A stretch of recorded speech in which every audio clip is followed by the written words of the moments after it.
Hey guys, what's up? It's your boy Miguel back again with a very interesting one today. And we finally got our hands on the Zenfone 9, which is probably the most compact phone of its time. The Zenfone 9 really blew up the internet when it came out, and one of the things a lot of people liked about it was the size, because the Zenfone 9 beats the big phone stereotype where people mostly assume that you have to have a huge display to have a phone that you can do a lot with. But despite its small size, the Zenfone 9 is capable of doing a lot, just like something else that I know of. I'm just joking, guys, but jokes aside, even on the box here it says compact size, big possibilities, which tells you that this phone is essentially a flagship phone disguised as a mid-range phone. And on the back we can see that we have Snapdragon's 8 Gen 1, which is the latest chip out there at the moment. We also have some specifications about the display, and we have a 5.9-inch display with Gorilla Glass Victus, which justifies the compact size, big possibility slogan. And coming down to the unboxing, we have the booklet here that has the SIM ejector pin, some paperwork, and interestingly a protective case, which is actually not a silicone case. It's kind of like a hard case with a very smooth texture. And we can see the number 9 mentioned here, which signifies the Zenfone 9 model. And you can also see a large cutout, which is for the cameras, which is another big feature of this phone. Next up, we have the phone itself, and immediately this phone feels so much different than the phones that we're used to looking at. The back here as well has this smooth vegan leather type texture, and we also have this red color. We can see that the two cameras, which are a bit large for the size of the phone, and again, talking about the phone really fits well in the hands. It's one of those sizes which is just in the middle, where it's not too large, not too small. It fits just right, and it's really comfortable to hold as well. On the bottom here we have the USB-C port alongside the SIM slot, and up top, yes, I am happy to report that we do have a 3.5mm headphone jack, which is rare to see nowadays. Now, while we wait for the phone to turn on, we'll go through the rest of the box because we do have some components. We have a USB-C to USB-C cable, and we also get a charger in the box. And looking at the charger, this looks like a fast charger.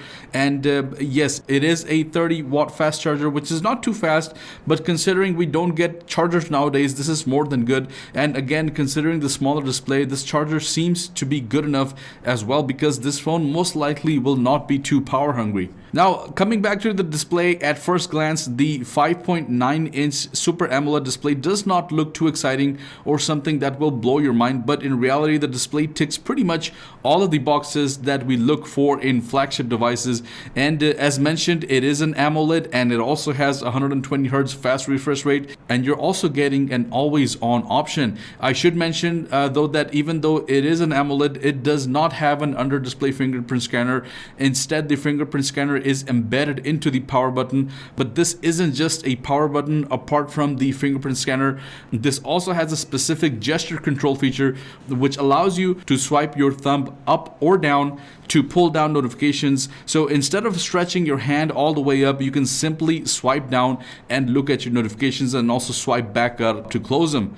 You also get a feature where you can double tap on the back of the phone to get a screenshot, which really isn't a new feature, but it's nice to see the availability. One other thing that I saw specifically for the battery settings is that you can customize your battery and charging, which essentially allows you to select when you want your phone to charge fully. So you can add a schedule and then customize the times accordingly. And I'm assuming that this is to avoid your phone from overcharging or completing charging cycles, which is very similar to the optimized battery charging option that we have on iPhones.